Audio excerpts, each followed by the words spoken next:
تو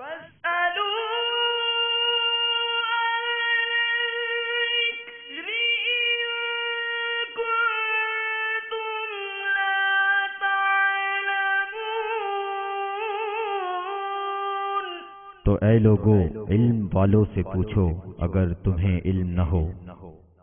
الحمدللہ رب العالمین والصلاة والسلام علی سید الانبیاء والمرسلین، اما بعد فاعوذ باللہ من الشیطان الرجیم، بسم اللہ الرحمن الرحیم۔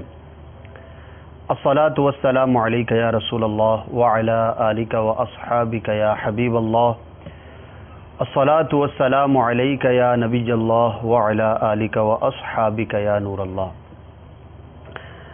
درود پاک کی ایک فضیلت آپ کے گوش گزار کرنے کی سعادت حاصل کرتا ہوں۔ پیارے آقا صلی اللہ تعالی علیہ وآلہ وسلم نے ارشاد فرمایا، جس کا مفہوم کچھ یوں ہے کہ جو روزانہ مجھ پر 1000 بار درود پڑھے گا مرے گا نہیں جب تک کہ جنت میں اپنی جگہ نہ دیکھ لے۔ صلو علی الحبیب صلی اللہ تعالی علی محمد صلی اللہ تعالی علیہ وآلہ وسلم۔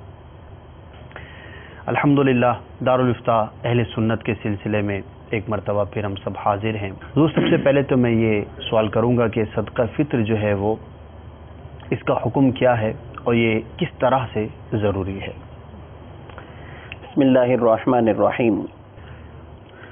صدقہ فطر چونکہ اس بارے میں نبی کریم صلی اللہ تعالی علیہ وآلہ وسلم نے اس کو ادا کرنے کا حکم ارشاد فرمایا ہے۔ جی، آپ نے مکہ کی گلیوں میں اس کے اعلانات کروائے کہ صدقہ فطر یہ واجب ہے۔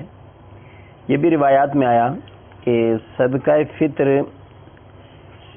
روزے کی طہارت ہے ایک طرح کی، کہ روزے کے دوران ہم سے جو لغو باتیں یا ایسی کوئی چیزیں جس کی وجہ سے روزے کی صحیح معنوں میں برکتیں حاصل نہیں کر سکے، اس کے اندر کوئی ایسی چیزیں شامل ہو چکی ہیں، کچھ کمی رہ گئی ہے، تو صدقہ فطر شریعت مطہرہ نے مقرر فرمایا تاکہ اس کی وجہ سے اس روزے کی طہارت ہو جائے۔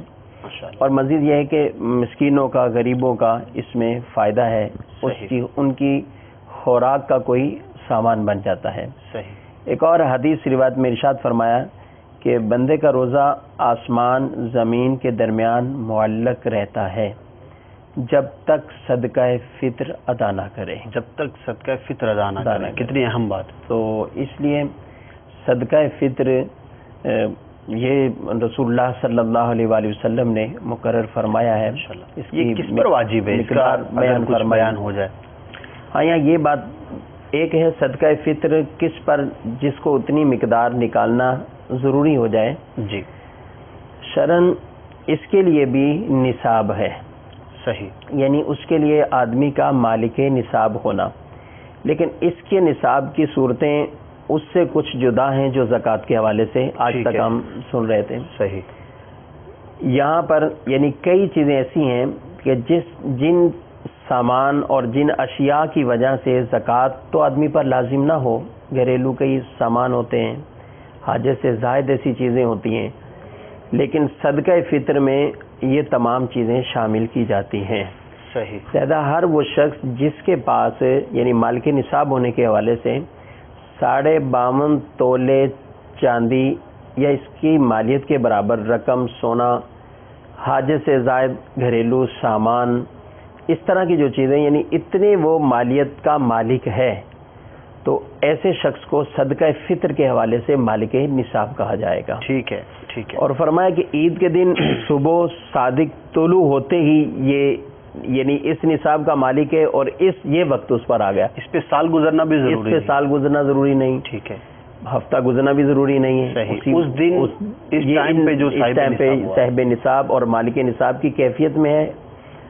عموماً ہمارے ہاں چونکہ پہلے سے ہی علم ہوتا ہے، ہم اس پوزیشن میں ہیں اور دیتے ہیں، ایک چیز دینی ہے، تو اس لیے رمضان المبارک کے دنوں میں ہی لوگ اس کا اہتمام رکھتے ہیں۔ یعنی ایڈوانس میں ادا کیا جا سکتا ہے؟ جی، یعنی عید کے دن سے پہلے بھی ادا کیا جا سکتا ہے؟ جی، کوشش یہی کریں کہ عید سے پہلے، سنت یہی ہے کہ عید سے قبل ہم ان کو ادا کر دیں، اور اگر کوئی رمضان میں ہی پہلے سے یعنی ابھی سے دینا چاہے، بلکہ رمضان شروع ہوا تو ہی دینا چاہے تو دے سکتا تو بھی اس کو اجازت ہے اور ان کو بالکل دیا جا سکتا ہے۔ حضور یہ تو ہم نے سنا کہ کس پر واجب ہے، جو صاحب نصاب ہے اس پر واجب ہے، یہ بھی ارشاد فرمائیے کہ بچوں پر بھی کیا واجب ہوتا ہے، اور جو بچوں کی امی ہوتی ہیں، زوجہ ہیں، اس کا کس پر واجب ہوتا ہے، اور اسی کے ساتھ ہی پھر دوسرا سوال اس سے متعلق کہ یہ کیا اس کی مقدار کتنی ہے اور یہ کس طرح سے ادا کیا جائے، اس حوالے سے مجھے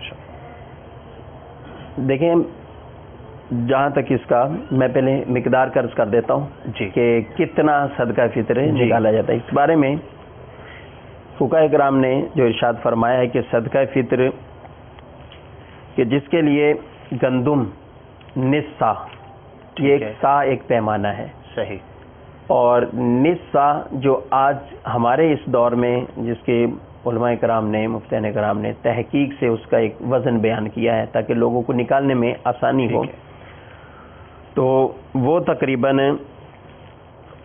یعنی 80 گرام کم 2 کلو بنتا ہے وزن اس کا، 2 کلو سے 80 گرام کم 2 کلو سے۔ اب اگر کوئی 2 کلو کا حساب ایک جنرل عام حساب رکھتے ہیں کہ 2 کلو کے حساب سے دے دیں، بعض 2.25 کلو کے حساب سے دے رہے ہوتے ہیں، اچھا ہے جتنا زیادہ بہتر اس میں، لیکن ایک جو اس کا ایک وزن ہے جو ضروری ہے مقدار بیان کرنی، تو 2 کلو میں 80 گرام کم، یہ اتنے وزن سے یہ آٹا وغیرہ یہ دیا جائے یا ان کی قیمت دے دی جائے۔ صحیح، اور اس کے ساتھ ساتھ یہ نصف سا یعنی اس حوالے سے آٹا ہے، گیہوں ہے، ستو وغیرہ، آٹا یا اس کا ستو، کھجور، منقع، جو، یہ 1 سا ہے، ٹھیک ہے، یعنی 1 سا 4 کلو، 4 کلو میں سے 160 گرام کم 4 کلو کا کوئی حساب رکھتے ہیں تو بھی ٹھیک ہے، اس میں کوئی مذاکرے کی بات نہیں۔ تو اب یہ عموماً ہم نے دیکھا ہے کہ ہر آدمی وہ آٹے کے اعتبار سے ہی دے رہا ہوتا ہے، گندم کے اعتبار سے ہمارے یہاں بیان بھی تو یہی کیا جاتا ہے، عموماً مساجد میں بھی جو اعلانات ہوتے ہیں وہ گیہوں کے ہی ہوتے ہیں، اور ایک اعلان ہو جاتا ہے کہ 100 روپے ہے، جیسے ہمارے ہاں بھی پاکستان میں یہ اعلان ہے، ٹھیک ہے، کوئی دیتا ہے تو ادا ہو جائے گا اس کے مطابق۔ لیکن ہمیں اس چیز کو بھی سمجھنا چاہیے کہ یہ جو اتنی چیزیں اور بھی بیان فرمائی ہیں، تو ایسے افراد بعض ہوتے ہیں مالی طور پہ بہت کم پوزیشن میں، ٹھیک ہے، آٹے کے حساب سے دے دیں، اس اعتبار سے دے دیں، بعض جو مالدار ہیں، صاحب ثروت ہیں، اچھا دے سکتے ہیں، تو انفال للفقراء، فقراء کے لیے زیادہ فائدے والی بات یہ کہ ان کو زیادہ مال پہنچ جائے، ان کو زیادہ نفع مل جائے گا اس سے، تو ان کو کوشش کرنی چاہیے کہ وہ کشمش کے حساب سے دیں، یعنی کشمش ہوگی تو 4 کلو 4 کلو ایک، جی، اس اب کھجور کے حساب سے دیں۔ اب آٹے سے 100 روپے کے دے دیا، کھجور عام نارمل جو ہے وہ 250 سے 300 روپے کی کلو اگر ہو تو وہ 1200 روپے بنے گا ایک صدقہ فطر۔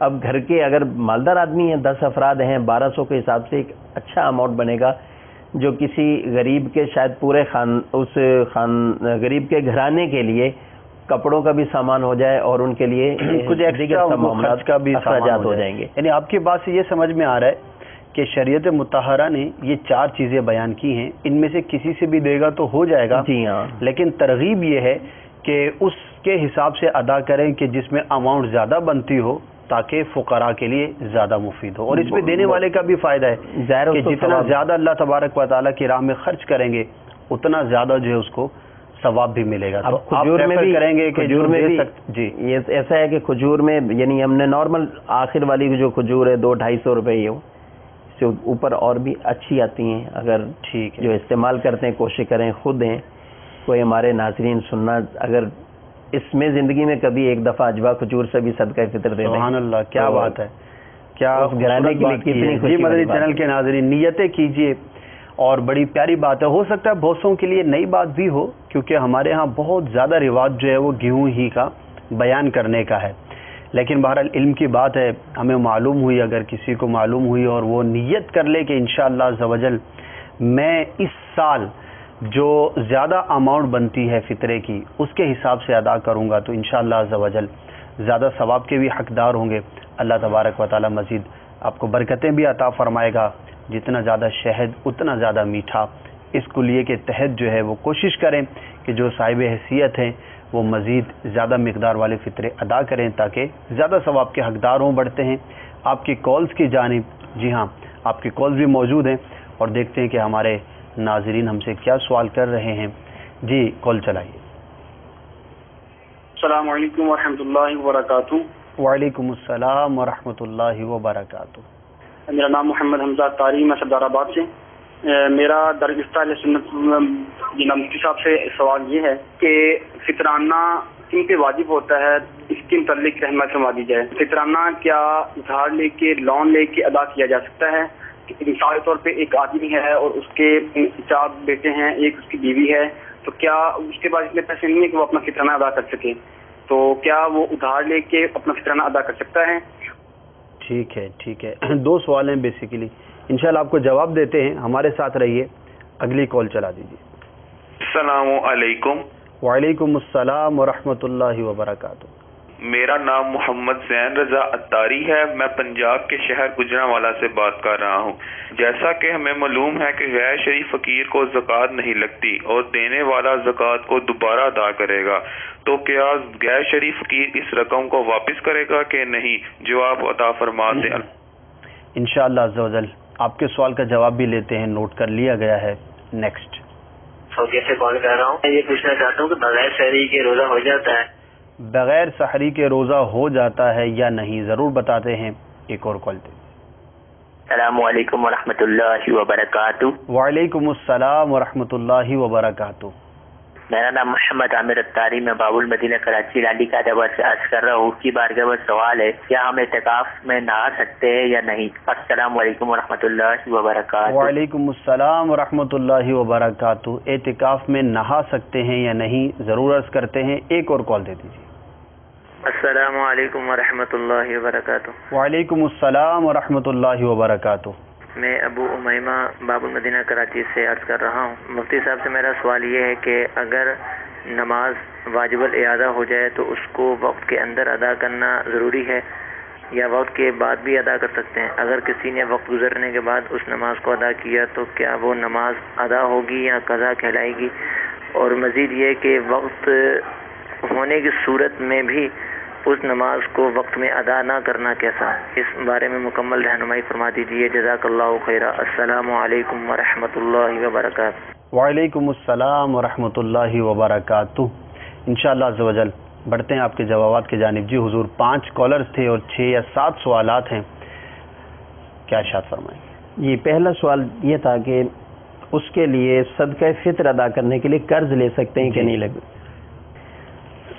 اس کے بارے میں گزارش یہی ہے کہ جس آدمی پر صدقہ فطر لازم ہے، جی اب اس کے پاس اگر بالفرض ان دنوں میں، ان ایام میں یا خاص اس وقت میں نکالنے کے لیے رقم کیش کی صورت میں نہیں ہے، نقدی رقم نہیں ہے، لیکن وہ سمجھتا ہے کہ یہ میری ان پر صدقہ فطر لازم ہے، صحیح، تو بھلے قرض لے کر وہ ادا کرے، اس کو صدقہ فطر تو ادا کرنا ہوگا. صدقہ فطر یعنی اس کے لیے اگر قرض لے کے بھی ادا کرتا ہے تو ٹھیک ہے، ادا ہو جائے گا. ٹھیک ہے. اور دوسری بات یہ ہے کہ اگر اس پر واجب ہی نہیں ہے تو اب قرض نہ دے اس کے لیے. یعنی جب اس پہ شرعن وہ چیز لازم نہیں ہے تو اس کے لیے بلا ضرورت قرض کا سوال نہیں کرنا چاہیے. قرض کی طرف جائے گا اور ظاہر ہے پھر وہ قرض کے لوٹانے کے معاملات اس کو ہوں گے، تو اب اس صورت میں وہ قرض نہ لے. بچوں کے حوالے سے یہ ہے کہ آدمی پر اپنے نابالغ بچے، چھوٹے بچوں کا بھی صدقہ فطر اس غنی والد پر لازم ہوتا ہے. اپنا بھی دینا ہے، اپنے بچوں اور بچیوں کا دینا ہے، جبکہ ان بچوں کے پاس مال نہ ہو. بس وقت بچوں کی بھی ملکیت میں ہوتا ہے تو ان کی ملکیت میں، تو ان کی ملکیت سے ان کا ادا کر دیں. اور اگر ان کے پاس مال نہیں ہے تو اس صورت میں یہ خود صاحب نصاب ہیں، مالک نصاب جو ہم نے عرض کیا نصاب، تو پھر ان کو اپنی طرف اپنا بھی دینا ہے اور اپنے بچوں کا بھی دینا ہے. شروع میں آپ نے جیسے کہ سوال میں کہا تھا بیوی کی حوالے سے، جی تو وہ شوہر پر اگرچہ لازم واجب نہیں ہے، لیکن چونکہ جیسے گھر میں ایک پوری فیملی رہتے ہوئے گھر کے ایک فرد یعنی شوہر ہو گئے اپنی زوجہ کی طرف سے، اپنے بچوں کی طرف سے نکالتے ہیں، تو اگر یہ دیتے ہیں ان کی اجازت کے بغیر بھی دیتے ہیں تو ان کا صدقہ فطر ادا ہو جائے گا.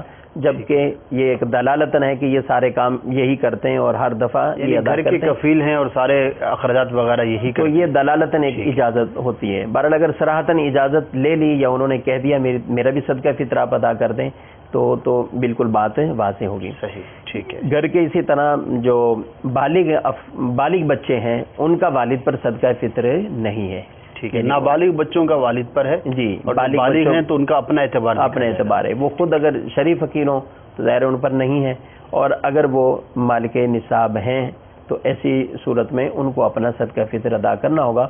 اور اگر گھر کے سرپرست والد خود ہی اپنے بالغ اور نابالغ اس طرح زوجہ، اہلیہ، بہن بھائی جو اکٹھے ایک ساتھ رہتے ہیں اور ایک گھر کے کفیل ہیں جو نکالتے ہیں، یہ سارے معاملات کرتے ہیں اور ان کو ایک اجازت ہوتی ہے، تو اس صورت میں وہ نکال سکتے ہیں۔ بہرحال پھر بھی آسن یہی ہے کہ بتا دینا، جیسے اور عموماً بتا ہی دیتے ہیں کہ آج ہم یہ صدقہ فطر نکال لیں، یہ اماؤنٹ سب کی طرف سے صراحتاً ایک بات ہو جائے تو زیادہ بہتر جی ہے۔ زیادہ بہتر ہے۔ آگے مزید ایک سوال انہوں نے کیا کہ کیا غیر شریف فقیر کو اگر زکوٰۃ دی جائے تو وہ زکوٰۃ، ظاہر زکوٰۃ تو ادا نہیں ہوئی، ان کو اس کے بارے میں غیر شریف فقیر ہونا اگر پتہ ہے کہ وہ شریف فقیر نہیں ہے تو پھر بھی اس کو زکوٰۃ دے رہے ہیں تو یہ اپنی زکوٰۃ دوبارہ سے ادا کریں گے، وہ ان کی زکوٰۃ ادا نہیں ہوگی۔ واپسی کا پوچھا تھا انہوں نے، کیا اس سے واپس بھی لی جائے گی؟ واپس تو اولاً تو یہ نا کہ یہ دے دی اس کو، اب ذکر نہیں کیا یہ زکوٰۃ ہے، وہ مدد ہے، کس حوالے سے اس کو جو ہے وہ رقم دی ہے، ٹھیک ہے، تو وہ سامنے والا تو اس کو ایک مدد سمجھ رہا ہے، یہ تحفہ سمجھ رہا ہے، یہ کیا سمجھ رہا ہے، تو ایسی صورت میں ظاہر ہے پھر ان کے معاملات اور الگ ہوں گے، مزید آج جو ہے وہ دوسرے ہوں گے۔ کیا کہہ کر یہ دیا، الگ کیا بات ہے کہ سمجھ وہ کر ان دیا۔ سے زکوٰۃ کا اپنے آپ کو ظاہر کر کے لے رہا ہے اور یہ ان کو زکوٰۃ دے رہے ہیں، اب ان سے واپسی کی صورت ہے تو وہ پھر ایک جدا بات ہے، ٹھیک ہے۔ تو اس لیے زکوٰۃ کے بارے میں پہلے ہی یہ احتیاط کر لینی زیادہ مناسب ہے۔ صحیح۔ بغیر سحری کے روزہ ہو جاتا ہے کہ نہیں؟ سحری کرنا روزے کے لیے اس طرح شرط نہیں ہے کہ اگر سحری نہ کی تو روزہ ہوگا ہی نہیں، روزہ بغیر سحری کے بھی ہو جاتا ہے، البتہ سنت اس میں ترک ہوتی ہے۔ سحری کے کھانے میں برکت رکھا فرمایا گیا ہے، سحری میں اگرچہ چند ہی لقمے ہوں، اگرچہ کھجور اور دودھ ہو، کچھ بھی ہو، سحری کی نیت سے انشاءاللہ کھائیں گے تو اس کا ہمیں ثواب اور برکت جو ہے وہ حاصل ہوگی۔ نیت ہونی چاہیے سنت ادا کرنے کی، جی ہاں، تو انشاءاللہ عز و جل ثواب کے بھی جی ہاں۔ تو اور اگر ایسا نہیں ہوا، کسی نے سحری نہیں کی، کسی وجہ سے آنکھ نہیں کھلی، سحری رہ گئی ہے تو روزہ پھر بھی ہو جاتا ہے، روزہ ہو چاہے نفلی روزہ ہو یا بھی جو رمضان کے فرض روزے چل لیں، سحری باہر صورت شرط نہیں ہے روزے کے لیے۔ ٹھیک۔ اعتکاف میں نہانا، اعتکاف میں غسل کرنا، دو طرح کے معاملات ہو سکتے ہیں۔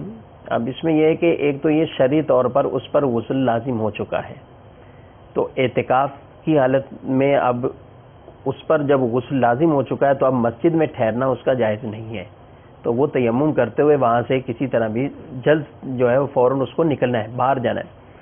اب دو صورتیں یہاں پر کہ مسجد کی حدود جسے یعنی فنائے مسجد، جو ہر مسجد کے ایک ساتھ حصہ ایسا ہوتا ہے جس میں وضو خانہ، ایسی چیزیں جو مسجد کی ضروریات کے لیے تیار کی جاتی ہیں، وہاں غسل خانے وغیرہ موجود ہوتے ہیں، تو وہاں نہانا ہے تو ظاہر ہے وہ جگہ موجود ہے، وہیں غسل کریں گے۔ اور اگر وہاں غسل ایسا نہیں ہے اور کوئی ایسا انتظام نہیں ہے کہ کسی طرح کے وہ غسل کر سکے تو اس کے لیے تو خارج مسجد میں بھی جانے کی اجازت ہے، یعنی باہر فرض ہو، جبکہ غسل فرض ہو، ٹھیک ہے، تو اس صورت میں خارج مسجد میں بھی جا کر نہائیں گے بھلے، تو غسل کرنا ان پر ضروری ہے، تو غسل کر کے پھر واپس آئیں۔ اور اگر غسل فرض نہیں ہے تو اب ایسی صورت میں پھر یہی تفصیل دیکھی جائے گی کہ غسل خانے فنائے مسجد میں موجود ہیں یا نہیں ہیں۔ ٹھیک۔ اگر تو فنائے مسجد کی حد کے اندر اس میں موجود ہیں تو پھر نہانے کی اجازت ہے، نہا سکتے ہیں، لیکن اگر فنائے مسجد میں نہیں ہے تو خارج مسجد یعنی مسجد سے باہر جانے کی اجازت نہیں ہوگی، اگر جائیں گے تو اعتکاف ٹوٹ جائے گا۔ ٹھیک ہے، ٹھیک ہے۔ ایک اور ہمارے سائل تھے، نماز واجب الاعادہ ہو جائے، نماز اگر کسی وجہ سے واجب الاعادہ ہو جائے تو اس کے ذمے یعنی جب بھی اس کو ادا کریں گے تو وہ اس کا واجب الاعادہ نماز کا ادا ہی ہوگی، اب اس کی قضا تو شمار نہیں کی جائے گی کیونکہ نماز اپنے فرائض اور شرائط کے ساتھ ادا ہو چکی۔ اب واجب کی وجہ سے کسی وجہ سے نقص اور کمی رہی ہے اس میں تو ایسی صورتحال میں اس کی نماز وہ واجب الاعادہ ہوگی، وہ دہرا لے اس نماز کو. اس وقت اگر ٹائم ہے میسر ہے تو بالکل آسانی اور زیادہ مناسب یہی ہے کہ اسی وقت اس کو دہرائیں کہ بعد میں اس کو بس اوقات یاد رکھنا مشکل ہوتا ہے. لیکن گناہ کا کوئی ایسا معاملہ نہیں ہے کہ مثال ہے کسی نے ظہر کی نماز پڑھی اور واجب الاعادہ ہو گئی، اب ظہر کا وقت بھی باقی ہے، تاخیر اگر وہ تاخیر کرتا ہے عصر کے وقت میں ادا کرتا ہے تب بھی وہ گناہ گار نہیں ہے. لیکن بہتر یہ کہ ایک واجب ہے ذمہ پر باقی ہے، واجب تو ذمہ ہے، فرض ادا ہوا تو واجب ذمہ ابھی واجب ذمہ پر. تو اب ایسی صورت میں جتنا جلدی ہو اسے صبح کو بالکل چھوڑ دینا تو گناہ گار ہوگا. ٹھیک ہے جزاک اللہ خیرہ. ہمارے کالرز نے جو سوالات کیے تھے ان کے جوابات ہو گئے. مزید کالز کی جانب بڑھتے ہیں اور دیکھتے ہیں کہ کیا سوالات موجود ہیں. جی کال چلائیے. میرا نام افضال احمد ہے. میرا سوال یہ ہے کہ کیا ہم صدقہ فطر اپنے بہن بھائیوں میں سے کسی کو دے سکتے ہیں؟ صدقہ فطر بہن بھائیوں کو دینا انشاءاللہ ضرور عرض کرتے ہیں. جی نیکسٹ. میرا بارگاہ میں یہ سوال ہے کہ جب نماز پڑھتے ہیں تو سر پہ رکھی ہوئی ٹوپی یا کوئی چادر وغیرہ رکھی ہو تو اکثر کئی بار وہ گر جاتی ہے، تو اس کو اٹھانا کیسا ہے؟ مہربانی کر کے میری رہنمائی فرما دیں. جی سر کی ٹوپی گر جاتی ہے تو اس کو اٹھانا کیسا، ضرور جواب دیتے ہیں. نیکسٹ. السلام علیکم ورحمۃ اللہ وبرکاتہ. وعلیکم السلام ورحمۃ اللہ وبرکاتہ. بارگاہ میں عرض ہے کہ میرے اوپر قرضہ ہے بہت سود پرافٹ کا، یعنی میں حج اور عمرہ میرے اوپر جائز ہے کہ ناجائز ہے؟ انشاءاللہ عز و جل بیان کیا جائے گا. ایک اور کال دے دیجیے. السلام علیکم ورحمۃ اللہ وبرکاتہ. وعلیکم السلام ورحمۃ اللہ وبرکاتہ. سوال یہ ہے کہ جب بندہ اعتکاف بیٹھا ہوا ہو اس دوران اگر گرمی ہے تو میں گرمی کا پسینہ وغیرہ آنے سے بندہ غسل کر سکتا ہے؟ جو مسجد کے اندر چار دیواری کے اندر غسل خانے بنے ہوئے ہوں وہاں کیا اس میں پسینے کی وجہ سے یا پسینے کی بدبو کی وجہ سے غسل کرنا جائز ہے؟ السلام علیکم ورحمۃ اللہ وبرکاتہ. وعلیکم السلام ورحمۃ اللہ وبرکاتہ. واقعی بڑا مسئلہ ہے آج کل، تو واقعی گرمیوں کا موسم ہے اور خوب گرمیاں ہیں مدینہ، تو انشاءاللہ آپ کو بھی جواب دیتے ہیں. جی حضور کیا ارشاد فرمائیں گے؟ ایک ہمارے سائل تھے، انہوں نے سوال کیا کہ بہن بھائیوں کو صدقہ فطر دیا جا سکتا ہے کہ نہیں.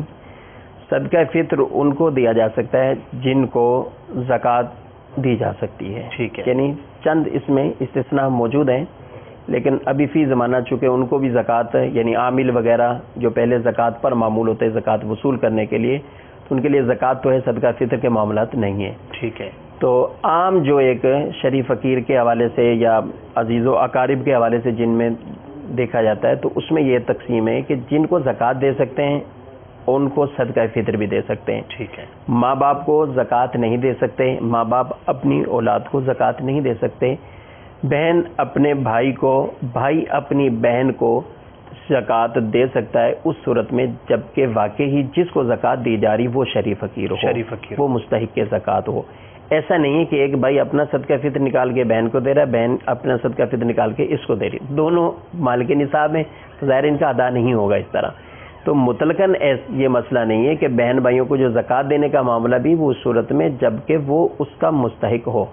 اگر وہ مستحق زکوٰۃ نہیں ہے، وہ خود مالک نصاب ہے، تو ایسی صورت میں ان کو زکوٰۃ بھی نہیں دی جا سکتی، صدقہ فطر بھی نہیں دیا جا سکتا، اور اگر مستحق ہیں تو دونوں چیزیں دی جا سکتی ہیں. ٹھیک ہے. نیکسٹ. اس کے بعد ہمارے بھائی نے سوال کیا کہ نماز کے اندر ٹوپی گر جائے جی تو کیا کرنا چاہیے اور بار بار اٹھانی پڑتی ہے. اس کے لیے اولاً تو عرض یہ ہے کہ ٹوپی ہمیں نماز میں جب پڑھنے کے لیے آتے ہیں کوشش کرنی چاہیے ہر نمازی کے لیے ٹوپی کو بھی اپنا ایک لباس کا حصہ بنائیں، اور اپنی ٹوپی ایک ایسی خود ہی ایک ہی مرتبہ اپنے سائز کی یوں لے لیں کہ وہ بآسانی آپ بغیر کسی تکلیف اور نماز میں دل ادھر ادھر جانے کی ایسی ٹوپی ہو کہ جو سر پر پوری آتی ہے اور بندہ بآسانی اس سے نماز پڑھ لیتا ہے. عموماً ایسا رواج بنا ہوتا ہے، مسجدوں میں جاتے ہیں پلاسٹک کی ٹوپی ہوتی ہے، سر چھوٹے ٹوپی بڑی، وہ ٹوپی ویسے ہی گھومتی رہتی ہے اور ہر رکوع میں گرے گی، سجدے میں گرے گی، تو جس کی وجہ سے بس اوقات خود بھی ڈسٹرب ہیں، جماعت میں گرتی ہے، اگلا مقتدی ٹوپی پر بیٹھ رہا ہے، کوئی ادھر سے اس کو ہاتھ مار رہا ہے، تو کوشش کریں کہ اپنی ٹوپی کا اپنا اہتمام، اور زیادہ بہتر بھی یہی ہے، عام طور پر پہننے کی عادت ہوگی نا تو پھر گرے گی بھی نہیں. جی، اور زیادہ بہتر بھی یہی ہے کہ کیونکہ بعض علماء تو اس پہ ویسے ہی کلام فرماتے ہیں جو بلکہ ہے اس بارے میں کہ ایسی ٹوپی پہننا یا ایسا لباس پہننا جس کو عام طور پر کسی کے ہاں نہیں جا سکے، کسی دعوت میں آپ نہیں جا سکتے، اس کو نماز کے اندر اختیار کرنا اس کو مکروہ تنزیہ فرمایا، اس کو خلاف اولا ہے یہ. تو اب یہ ٹوپیاں جو عموماً پلاسٹک کی ہوتی ہیں تو وہ اسی کیفیت کی ہوتی ہیں کہ اس کو آدمی مسجد سے باہر نہیں کہیں جا کے پہن سکتا، کہیں ایسی دعوت میں نہیں جا کے پہن سکتا. تو اس لیے اپنی ٹوپی خود کپڑے کی ہو، جالی کی ہو، کسی چیز کی ہو، خود ایسی ہو کہ آپ کے سر پر آ جائے اور آپ بغیر کسی معاملات میں اپنی نماز کو درست ادا کر لیں. اگر ٹوپی گر جاتی ہے تو حکم اگر ایک مرتبہ اس نے اٹھاتا ہے، ٹھیک ہے، ایک رکن میں چونکہ 2 مرتبہ کی اجازت ہے، 3 مرتبہ اجازت نہیں ہٹانے کی بلا ضرورت. تو یہاں اگر ٹوپی وہ اٹھا کر بآسانی اگر اٹھا کر اس کو پہن سکتا ہے اور اس کو اجازت ہے پہن لے اس کو. لیکن جب بار بار اس طرح گر رہی ہے تو اب اس کو وہیں چھوڑ دیں، اپنی نماز کی طرف توجہ رکھیں، ورنہ یہ ٹوپی کی طرف ہی گھومتے رہیں گے کہ اب مجھے نیچے جا کے ٹوپی اٹھانی، پھر یہ کرنا ہے، تو پھر اپنی نماز کی طرف. یہاں وہ ان نمازیوں کو بھی میں کچھ عرض کروں گا جو بس اوقات کسی کو دیکھتے ہیں بغیر ٹوپی کے نماز پڑھ رہا اس کے سر پہ ٹوپی رکھ دیتے ہیں نماز کے اندر، وہ خود بھی گھبرا جاتا ہوگا بیچارہ کہ یہ ابھی سر پہ کیا آ گیا. تو ٹوپی نماز میں بالکل سنت ہے، سر ڈھانپنا چاہیے. اگر کسی نے نہیں ڈھانپا تب بھی نماز تو ہو جائے گی، نماز کی جو ہے وہ نماز ہو جائے گی اس کا. بہرحال یہ اس کا عمل اس کو چاہیے کہ سر ڈھانپ کے اس طرح پڑھے، لیکن اس نے اگر نہیں کیا تو نماز تو اس کی ہو جائے گی. اب وہ لیکن اب دوسرے کے سر پر اس طرح ٹوپی ڈالنا تو وہ ظاہر ہے وہ بیچارہ کس کیفیت میں نماز پڑھ رہا ہے، اس کے خشوع کی کیا کیفیت ہے، کس حالت میں ہے، اور اس میں ہم نے ایک دم اس کو دوسری طرف متوجہ کر دیا. ٹھیک ہے، جزاک اللہ. اس میں بھی چاہیے کہ میرے خیال 2 سوالات اور ہیں. جی، ایک اور صاحب انہوں نے جو سوال یہ کیا تھا کہ قرضہ ہے، سود کے معاملات ہیں، کچھ سود وغیرہ بھی انہوں نے لیا ہوگا، جو سودی قرضہ ہے ان پر اور یہ سودی معاملات ہیں. اب حج عمرہ اگر اس حالت میں کریں تو کیا کیفیت ہے؟ لیکن جو بھی ظاہر سود جو حاصل کیا ہے تو وہ لینا تو جائز نہیں ہے، کے لیے جو حکم شریعت ہے اس پر ہی عمل کرنا ہوگا. لیکن اگر ایسا شخص اپنے حج پہ جاتا ہے یا عمرے پہ جاتا ہے تو اس کا حج یا عمرہ ادا ہو جائے گا. البتہ اگر اس میں حلال پیسہ خرچ ہوگا تو ظاہر اس پہ ثواب بھی ملے گا. عمل یہ کام ثواب کے لیے کیا جاتا ہے، اور اگر حرام پیسہ خرچ کیا ہے تو پھر ثواب کی امید یا قبول ہونے کی امید یہ اس کی نہیں ہے، کیونکہ اللہ تعالیٰ پاک ہے، پاک مال کو اور پاک ہی اعمال اس طرح کے قبول فرماتا ہے. بہرحال فرض حج جہاں تک ہے تو وہ اس کی ادائیگی ہو جائے گا، وہ ادا ہو جائے گا. آخری سوال مزید ہمارے بھائی تھے جنہوں نے کہا گرمی ہے، اعتکاف کی حالت میں غسل کرنا آ جاتا ہے، تو اس کی تفصیل ہم عرض کر چکے ہیں. البتہ اس میں یہ احتیاط ضروری ہے، جیسے انہوں نے کہا کہ 4 دیواری اور اس فنائے مسجد کے اندر ہی ہمارے غسل خانے موجود ہیں، بالکل وہاں غسل کیا جا سکتا ہے. لیکن ایک بات کا خیال احتیاط ضروری ہے کہ مسجد کے اندر پانی کی قلت نہ ہو، کیونکہ بس وقت ایسے نے معتکف سارا دن نہاتے رہیں دن میں، اور جب نمازی آئیں تو اب پانی کے معاملات ایسے ہو جائیں تو پھر یہ لوگ ان سے ناراض ہوں گے. تو اس کے لیے خوشبو استعمال کریں، کچھ ایسی چیز استعمال کریں کہ بدبو کو دور کرنا ہے، اس کو بھی دور کریں. کسی کپڑے سے اچھی طرح صاف کرتے ہوئے کچھ خوشبو استعمال کرتے ہیں تو امید ہے بہتر ہو جائے. جزاک اللہ خیرہ. مدنی چینل دیکھتے رہیے. صلو علی الحبیب صلی اللہ تعالی علی محمد.